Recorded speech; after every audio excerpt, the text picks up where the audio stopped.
Morning नमस्ते, good morning नमस्ते, सबैलाई नमस्ते। अहिले म पोखराको फेवाताल लेक साइडमा छु। पोखराको फेवातालको बिहानीको अवस्था यस्तो छ। तपाईहरुलाई एउटा सानो जानकारी पनि दिएको। एकदम धुमिएको छ। ताल एकदम तपाईको पुरा एकदम आनन्दले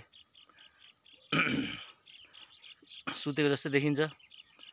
आफ्नो एउटा स्पर्श, आफ्नो बहाव, पानीको बेग, त्यहाँ धेरै माछाहरू फिसहरू पनि छन् तालमा। यहाँ थरीथरीको खेलहरू पनि हुन्छ, बोटिङ हुन्छ, फिसिङ हुन्छ, बोटिङ हुन्छ, कम्पिटिसन हुन्छ, प्याडल हेरिदिनु होला।